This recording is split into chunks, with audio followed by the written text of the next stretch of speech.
Olá, magos e magas desse nosso desafio. E a gente está aqui hoje para falarmos sobre yamas, que são outros 5 princípios do yoga que trazem um pouco mais a questão ética, o nosso comportamento externo, né? Os niyamas são preceitos morais que é muito mais um relacionamento nós com nós mesmos, enquanto que os yamas são condutas éticas externas a nós, envolvendo outras pessoas, né? Então, a gente vai falar agora sobre os yamas. O primeiro yama se chama ahimsa, que significa a não violência. A não violência, ela requer coragem, habilidade e nos desafia tanto em nível físico quanto mental. Porque vem aquela gana, né, que vem das nossas emoções, que às vezes a gente pode querer ter um impulso agressivo, mas é sermos compassivos com nós mesmos em primeiro lugar e não externalizar uma agressividade que pode machucar a outra pessoa. Mas, em princípio, abster-se de pensamentos e de palavras que podem causar dor a si mesmo e aos outros, evitando retaliação, quanto insultos, injustiça, ou a gente evitar, tô me sentindo injustiçado, então evitar também que retrucar essa injustiça que a gente interpretou como injustiça e não querer rebater, né? Tomar lá. Esqueci, mas é mais ou menos isso. Toma lá, da caça, alguma coisa assim, né? São alguns exemplos comuns de ahimsa, né? Ahimsa, para entender melhor o que é, precisamos lembrar dos tipos de violência. Os tipos de violência que temos que causa dano, morte, que é um dano, uma dor, um sofrimento, morte, constrangimento, limitação, sofrimento físico, moral, sexual, um sofrimento psicológico, aqueles jogos mentais de você torturar as pessoas emocionalmente, sofrimento social, humilhar as pessoas diante de outras pessoas, ou falar mal, né? Tipo, você está dentro de uma relação e ficar defamando a outra pessoa, e isso é um sofrimento social, porque quando a pessoa vai voltar para aquele lugar, vai pensar, por que as pessoas estão me olhando estranho? Porque alguém, você talvez, ou você já deve ter passado por isso, falou mal, fez a outra pessoa sofrer socialmente. Um sofrimento político também, econômico, também existe sofrimentos financeiros, né? Todo mundo sabe. Ou perda de algum patrimônio. Isso também está envolvido dentro da questão violência, de a gente às vezes querer se vingar, ou essa questão violência, tá? Sendo a nossa primeira joia da filosofia do yoga, ela serve de fundamento para todos os outros princípios, os outros 4 que eu vou citar aqui, porque por sua vez ela aprofunda o significado e enriquece o seu valor. A não violência, né? Entender que a gente tem um instinto, né, de querer se defender, mas ela é uma atitude de a gente se relacionar corretamente com os outros e com o nosso eu, sem abnegação ou exaltação de si mesmo. A gente vai sentir raiva, a gente vai ficar irritado, a gente vai vai ter uma sensação de quero me vingar, a gente vai passar por ciúmes, vai passar por inveja, a gente vai migrar dentro dessas emoções negativas. E o que a gente faz com elas? É eu não causar dano para mim, tô com ciúmes, é ser sincero em primeiro lugar, mas não querer, só porque eu estou com ciúmes, querer ser dono da razão e querer fazer o outro sentir dor porque eu estou sentindo dor, porque eu estou nessa energia ruim. Esse princípio nos orienta a vivermos compartilhando o melhor que nós temos de nós mesmos e fazermos o que desejamos fazer sem prejudicar os outros ou sem prejudicar a gente mesmo. Porque eu entender que se eu pensar negativo a meu próprio respeito, também é uma forma negativa. Eu ir lá estar fazendo uma prática de yoga, tentar puxar o pé para cima e não conseguir. E ai, que burra que eu sou, não sou boa para isso. E isso é uma forma de ser violenta comigo mesma. É justo? Então é a gente ter esse comportamento mais vigiado. É a gente entender que eu vou migrar dentro dessas emoções negativas, vou sentir inveja, mas opa, peraí, por que eu tô sentindo inveja?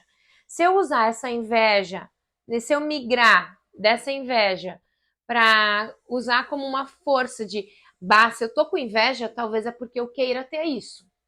Se eu tô com inveja do relacionamento da fulana, talvez é porque eu queira um relacionamento equilibrado, amoroso dessa forma. Ou se eu tô com inveja daquele carro que o meu amigo comprou novo, talvez é porque eu queira ter um carro assim. Usar isso como uma forma de autoconhecimento é uma forma de a gente não ser violento, nem com os outros, porque inveja vai fazer mal para os outros e a gente vai ficar se diminuindo. E isso é uma forma de violência também.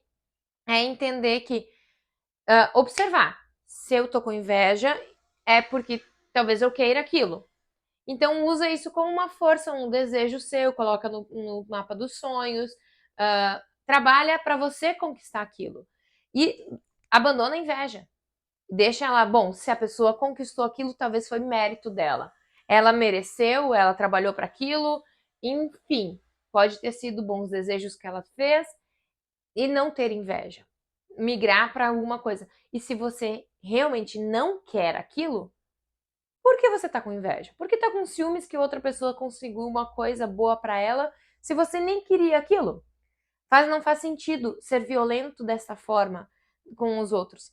A não violência, o ahimsa, é fácil de identificar quando a gente externaliza, quando a gente é agressivo ou vê alguém batendo numa outra pessoa, aí a gente consegue identificar. Mas quando é uma violência interna, silenciosa, que causa dano e sofrimento, como inveja, ciúmes, raiva, aquela raiva que eu me sinto irritada, ai, que raiva, eu queria que fosse diferente, a gente não percebe às vezes o dano. A gente fez um exercício dentro do desafio de 21 dias de observar o dano das palavras ruins com as plantinhas, de xingar uma planta, de dizer que ela não era boa o suficiente. Porque a violência tem essa frequência energética, que é a gente vê que eu sendo violento com palavras, com pensamentos, é a lei da minha vibração. Olha como as leis que a gente comentou, as leis espirituais estão presentes em todos os momentos da nossa vida. Eu identificar, então, através de uma planta que, nossa, eu fiz a plantinha ficar murcha, mudou a cor dela, através do poder dessa palavra. Então, imagina o que não causa em mim. Sou eu que estou cultivando esse tipo de energia e de comportamento. Vamos então para o nosso segundo niyama. Desculpa, o segundo yama. O nosso segundo yama seria relacionado ao a verdade. É muito legal essa questão da verdade. Eu teria até uma história para contar aqui. O segundo yama é Satya. Satya é a verdade dos pensamentos, né? Está relacionado também à não violência, porque a união desses dois princípios gera uma dança poderosa entre dois elementos, né? Dois comportamentos que... como assim, Jenny? Não violência e falar a verdade. Como eles são dois componentes da mesma coisa? Porque se a gente reconhece que praticar a não violência e dizer a verdade sem querer causar mal a alguém, elas estão interligadas. Porque eu posso falar a verdade, né, sem que eu queira prejudicar a vida da outra pessoa, mas eu quero, porque essa é a verdade que eu tô sentindo. Você ser sincero, você ser honesto, não espalhar fofocas. Se você vai falar, fale de você e não do outro, né? A verdade impede que a não violência seja um motivo para agir de uma forma covarde, né? Então, se eu sou verdadeira e eu não quero ser violento, então eu vou ser mais compassivo. Então eu tenho uma verdade e aí eu não vou querer falar, causar sofrimento no outro, então eu não vou falar. Não, mesmo carregando uma verdade que você precisa externalizar, não é para causar dor no outro, ela não é para você agir de uma forma covarde, mas de uma forma corajosa, porque falar a verdade exige coragem, exige, ah, exige de você uma postura madura, porque você vai ter que assumir as consequências de você falar a verdade. E a não violência também impede que a verdade seja uma arma brutal.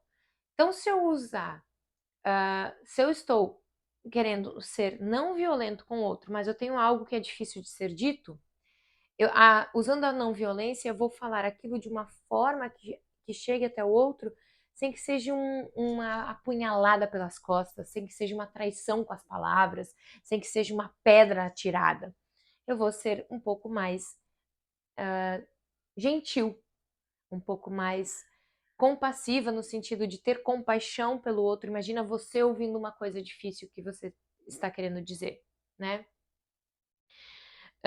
Então tem toda essa energia nas palavras e elas criam uma união que é do amor mais profundo que se expressa. Porque se a gente não quer ser violento com o outro e a gente quer ser verdadeiro, a gente está demonstrando amor, né? Eu quero que o outro se sinta bem, quero que o outro seja feliz, quero que vou buscar não ser agressivo com ele em palavras, em ações. Vou medir, vou falar o que eu preciso falar. Isso me machucou, ou isso não foi legal. Vou falar coisas difíceis, mas não de uma forma para atingir, ou para me defender, ou que eu queira apunhalar, ou que eu queira demonstrar mais razão, mais isso. Não, eu vou medir essas palavras de uma forma mais amorosa, né? E de qualquer forma, acima de tudo, ela é para não nutrir conflitos, não nutrir fofocas, não nutrir praticar o mal, né? Então, trocamos as mentiras e as meias verdades pela expressão da nossa autenticidade, de alinhar o que a gente pensa, o que a gente fala e o que a gente faz, e ter coerência entre essas três esferas da verdade. O que eu penso, o que eu sinto e o que eu falo. Dentro do budismo tem mente, discurso e coração alinhados, né? O amor alinhado, corpo alinhado também. Então, é essa coerência, essa verdade é muito poderosa, diminui fofocas, porque podem vir fofocas e elas morrem em você porque você não quer carregar essa energia, porque não é o que você pensa, então você não vai agir, que é o ato de continuar de levar adiante. Então, são essas coerências que são poderosíssimas quando você faz. Até para você colocar objetivos na sua vida, o mapa dos sonhos, e fazer aquilo nutrir e plantar sementes de abundância na sua vida, exige que você tenha coerência de pensar algo que você realmente quer, sentir que aquilo é merecedor, que você realmente é isso que você gostaria, que você almeja, que você deseja, e então agir, falar de acordo com isso. Não pensar, eu queria ter um carro. Mas daí eu sinto que eu não, eu não sinto que eu queria mesmo esse carro. Então eu dizer que eu quero um carro, pensar que eu quero um carro, mas eu não sentir que eu quero, não vai ter coerência. Então eu pensar que eu gosto de daquela pessoa, eu não sinto, eu queria gostar, e aí eu não ajo de acordo. Então, essa é a Satya. Existe uma historinha de um ladrão e um rei sobre essa história para falar a verdade, mas eu conto ela no finalzinho do vídeo. Vamos para o terceiro yama, que seria não roubar. Esse yama é mais fácil de entender porque a gente entende que o não roubar é aquela coisa de pegar algo que não é nosso, né? Então, pegar, sair no mercado com algum produto sem pagá-lo, isso seria uma questão de roubo, né? Mas a questão desse yama é um pouquinho mais profundo, na questão de a gente conseguir identificar o não roubar como a nossa terceira joia do yama, nas nossas tentativas e tendências a buscar a satisfação em nosso exterior. Como assim, Jenny? É comum que a nossa insatisfação com nós mesmos e a nossa vida nos faça buscar do lado de fora alguma coisa de para que buscar algo fora que na verdade essa busca de fora, buscar fora de nós já é um certo roubar, porque ele rouba a nossa atenção daquilo que é verdadeiramente o nosso eu, o nosso lado divino, que não nos pertence de forma legítima. Então eu buscar uma satisfação, sei lá, em bens materiais, e aí eu vou estar sempre nessa samsara, que a gente chama a roda do sofrimento, que é eu nutrir um desejo, eu quero comprar essa blusa, no momento que eu comprei essa blusa, eu já não desejo mais ela.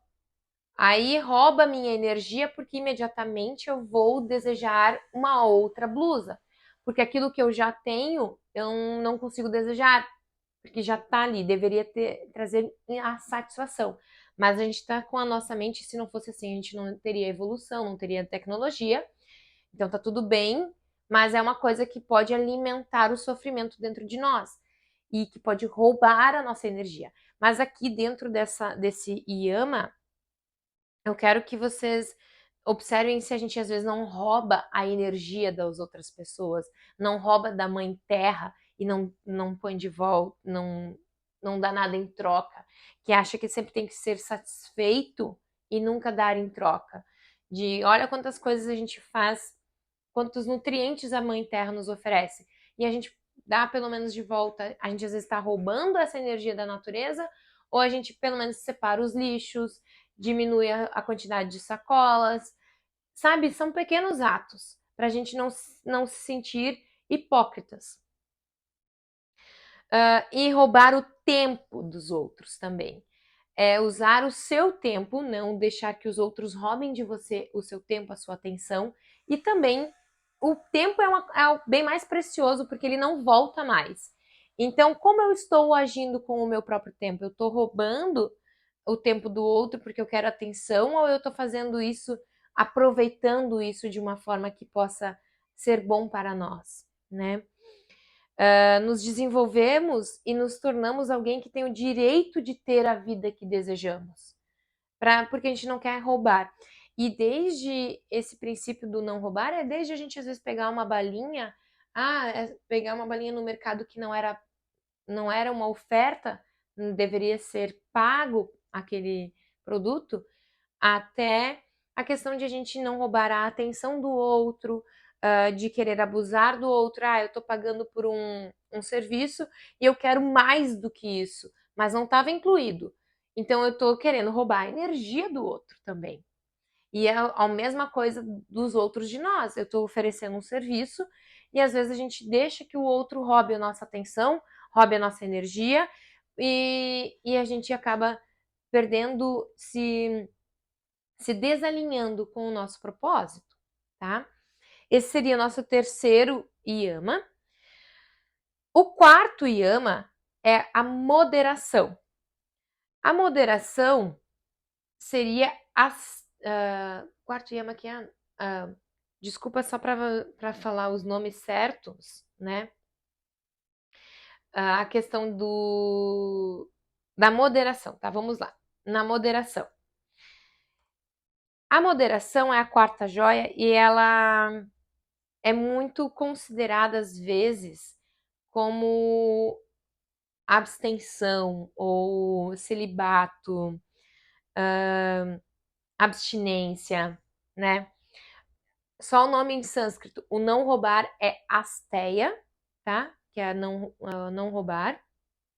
Então é a questão de não roubar o que os outros têm e não ter inveja do que os outros conquistaram.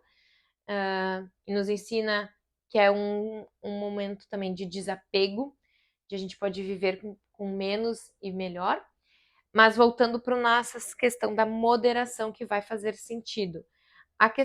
A moderação é brahmacharya, que a gente chama em sânscrito. Brahmacharya significa a gente não desvirtuar a nossa sexualidade. E por isso que eu falei da abstinência, do celibato. É uma interpretação que o significado da palavra brahmacharya é caminhar com Deus, tá? Como assim, Jenny? Por que isso? Como eu disse, os yamas são condutas externas. Então, como essa moderação, esse não desvirtuar a sexualidade e caminhar com Deus, ele é para a gente economizar ou, na verdade, canalizar a nossa energia sexual que a gente tem, todos nós temos, porque é a energia poderosíssima. A nossa energia sexual é tão poderosa que ela pode dar origem a uma nova vida. Não é à toa que um novo bebê nasce dessa energia sexual, a união dessa energia sexual com uma outra pessoa. Ela é tão poderosa e ela pode nos mover. Ela tem essa capacidade. Aqui eu gosto de brincar de se a gente, quantas vezes você já podia estar paquerando uma pessoa, quando a gente é adolescente a gente é mais impulsivo nesse sentido da moderação, do brahmacharya. A gente tem mais impulsos. Quem nunca fez algum movimento de se deslocar para uma outra cidade só para ver aquele boy ou aquela menina que chamou a tua atenção?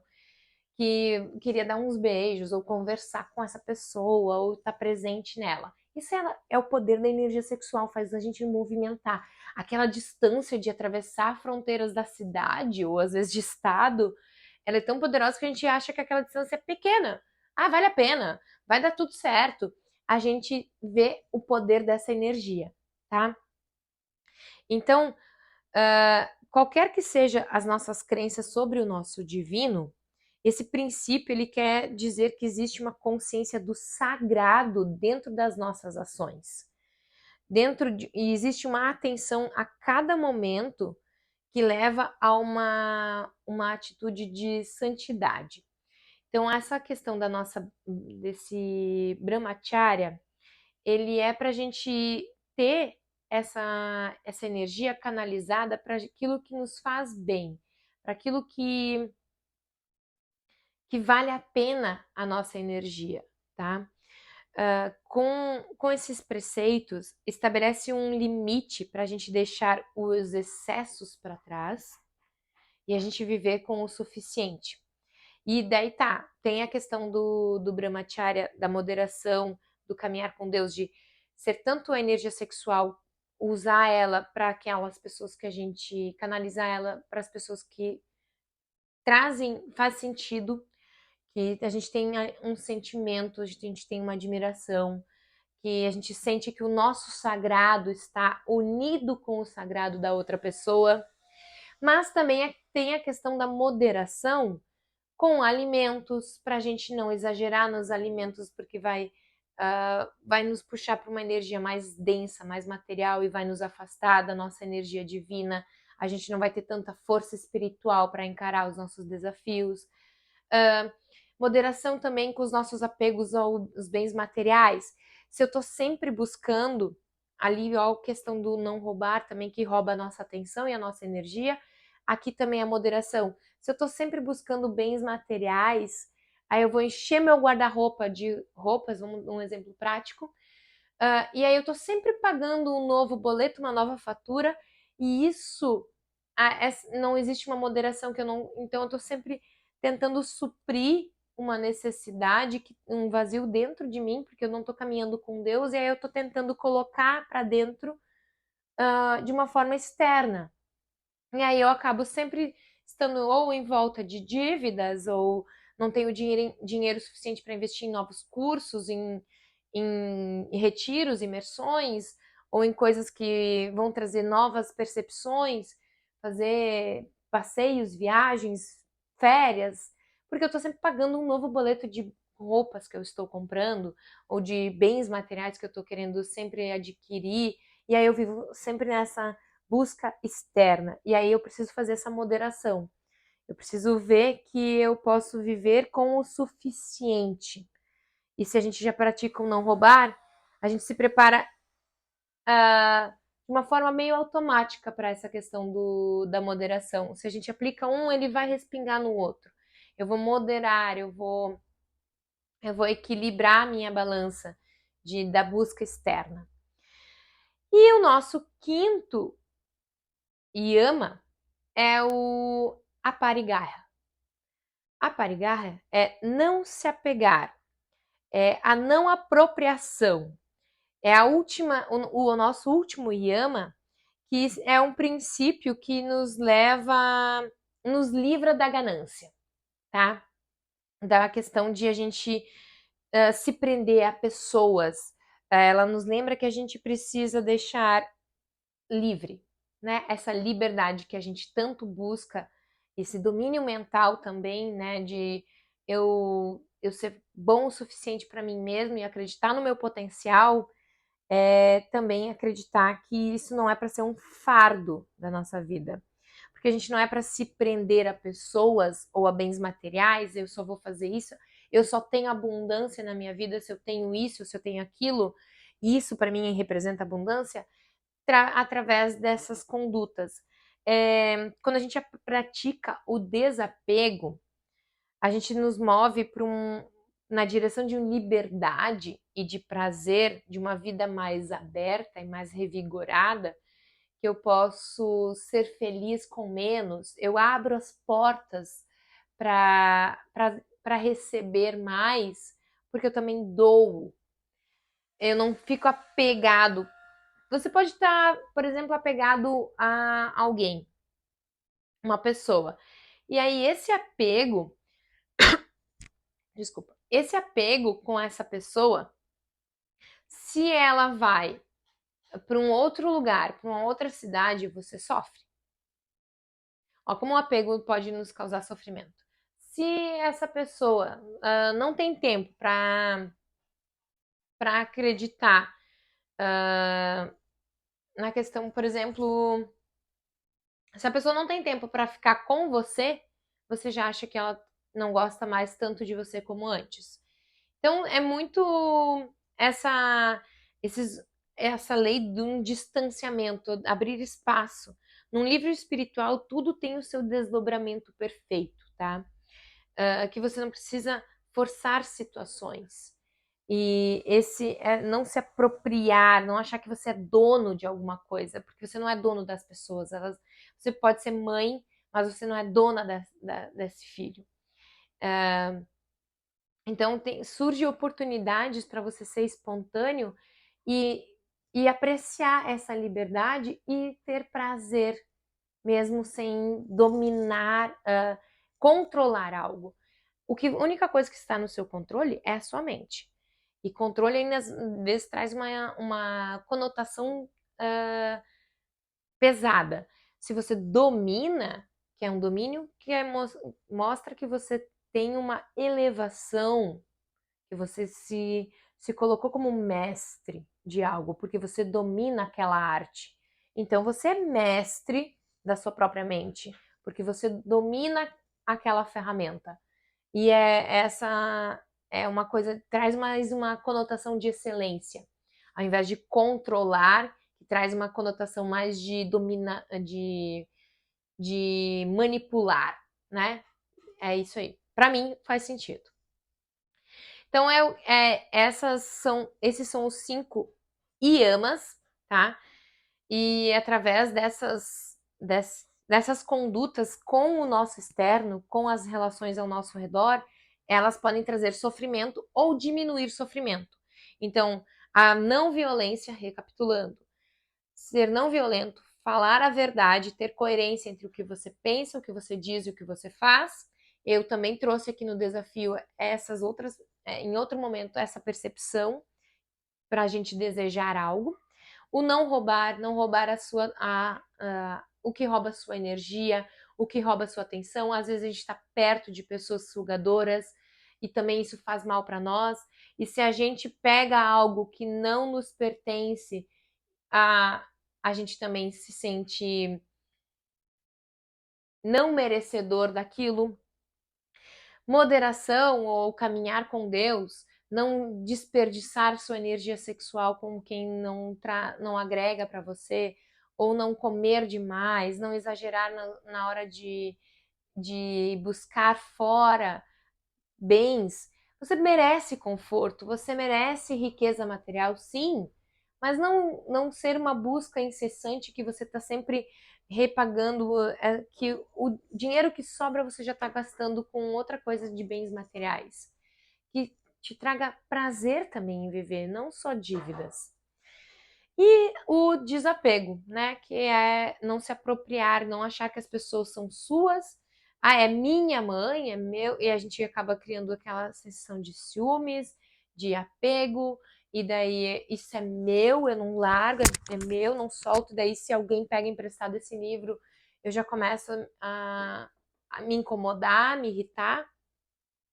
Então, são condutas de comportamentos com outras pessoas que a gente é para vigiar. Falando então um pouquinho da nossa história do rei e do ladrão, que algumas já podem conhecer. A questão do rei e do ladrão. Vou tentar resumir, fazer uma breve historinha para isso memorizar em vocês. Existia um ladrão que ele queria muito que um mestre yogi ensinasse para ele yoga.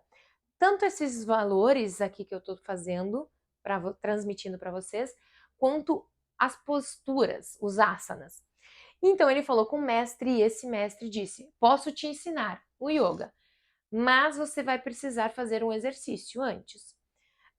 E aí ele disse: você vai ter que praticar por um mês um desses yamas. E daí o mestre ensinou a não violência, a verdade, o não roubar, a moderação e o desapego.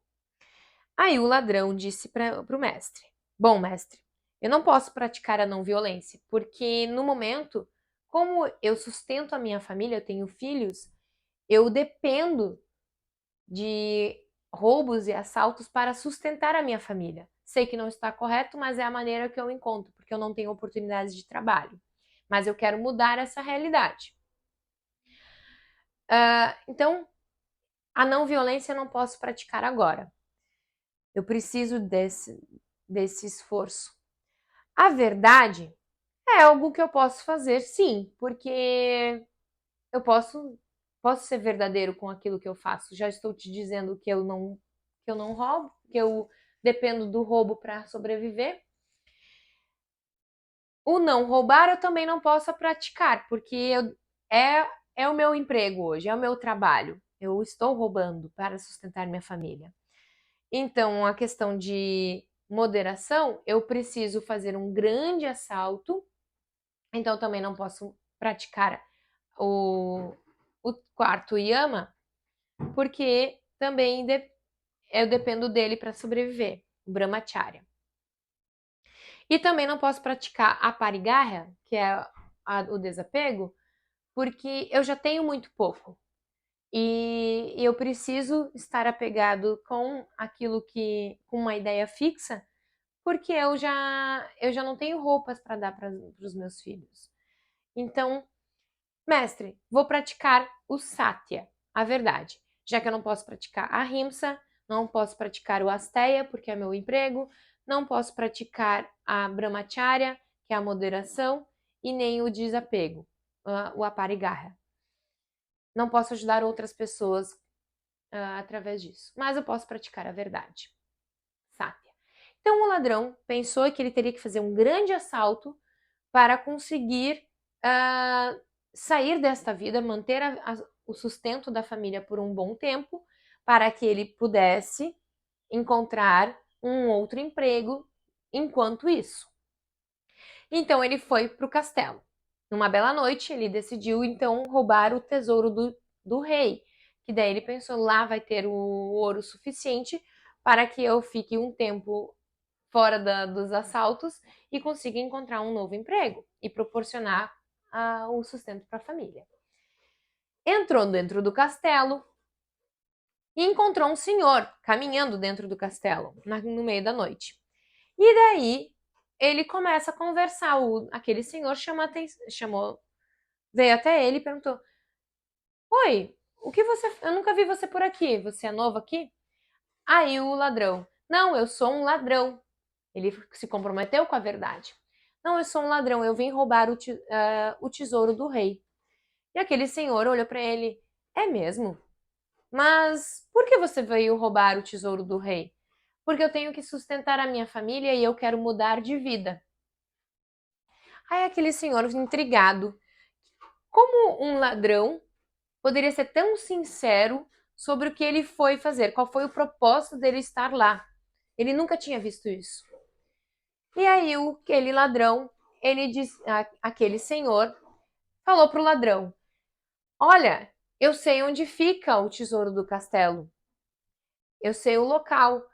Se você quiser, eu posso te orientar, posso levar você até lá e a gente divide o tesouro do rei e entre nós dois. O que você acha? O ladrão pensou: Bom, o rei deve ter muito tesouro. Por que não dividir com uma outra pessoa 50% de tudo do que zero de nada? Porque eu preciso sair daqui hoje, porque o risco que eu estou correndo é alto. Eu preciso sair dessa noite com o ouro. Não posso arriscar não ter, porque e se esse homem não me ajudar e me entregar para a segurança? Eu preciso garantir que eu vá, pelo menos 50%. Então, esse ladrão decidiu aceitar a proposta desse senhor. E os dois foram atrás do tesouro do rei. Aí chegou, dividiram tudo, 50%, e aí aquele senhor intrigado que ele foi muito sincero e perguntou para ele: por que você decidiu roubar o tesouro do rei para sustentar a família? E ele disse, depois, enquanto que eles roubavam, o ladrão ainda acrescentou: eu quero mudar de vida, quero praticar yoga. E essa foi uma das condições de eu começar a transformação da minha vida, é falar a verdade. Então, eu não.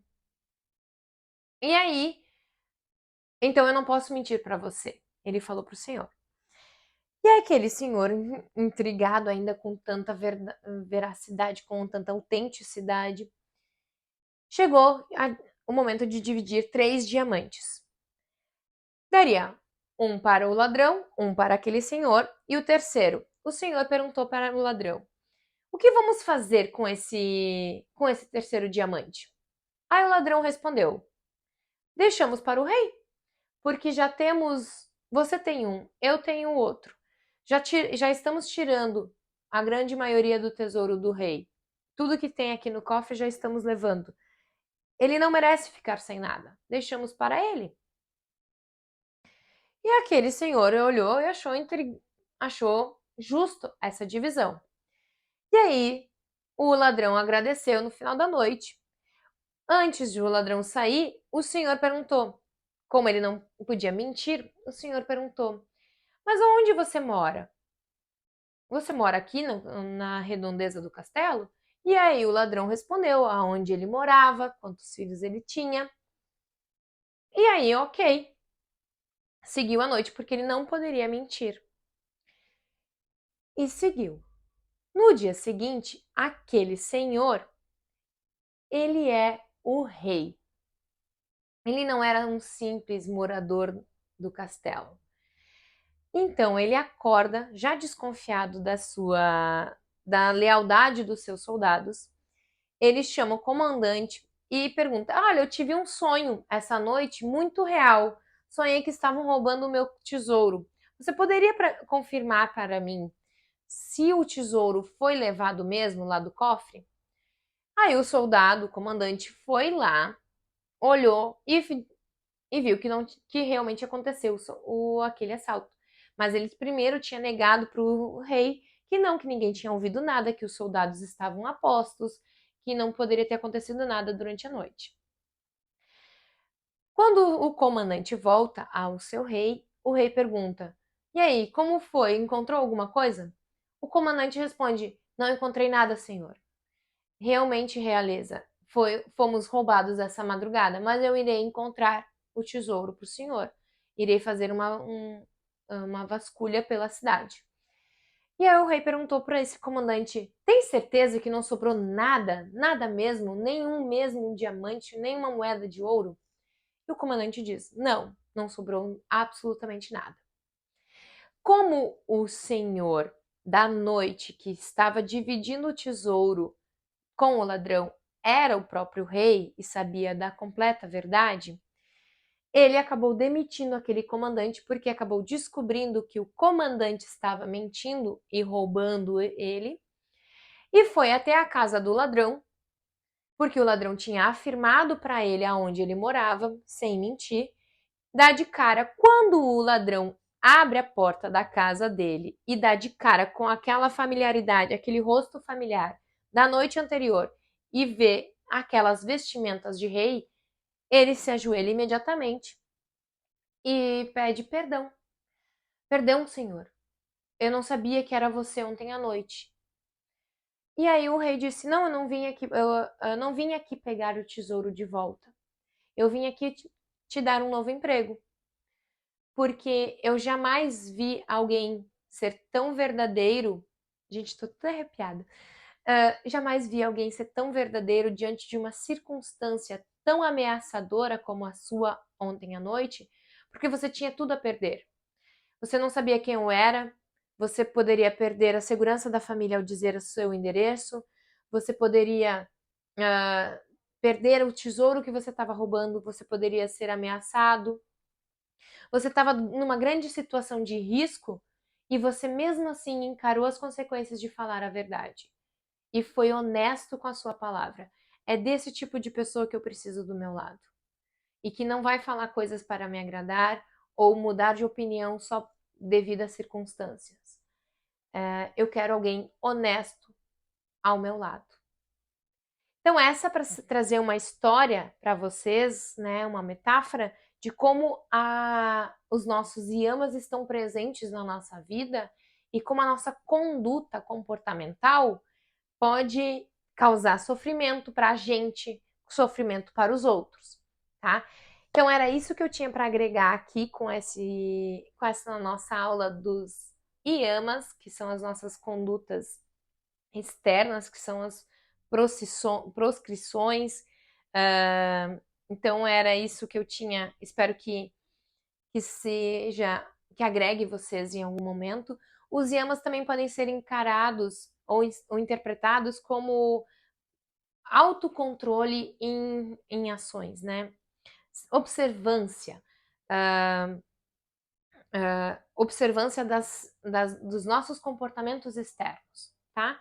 Porque é a nossa relação com o mundo. Tá bom, gente? Eu acho encantador esse conhecimento do yoga, que são os yamas e niyamas, que são ferramentas que trazem uma percepção sobre como a gente causa sofrimento em coisas simples e como a gente pode diminuir o sofrimento, a roda do samsara que eu comentei, que a gente às vezes pode estar num impulso desgastante, energeticamente falando, emocionalmente. Então, essas virtudes, essa benevolência que a gente pode trazer para dentro das nossas vidas com comportamentos, com condutas que podem ter um grande poder de transformação da nossa vida. Então, pratiquem. Espero que agregue. Fico por aqui. Um beijo no coração.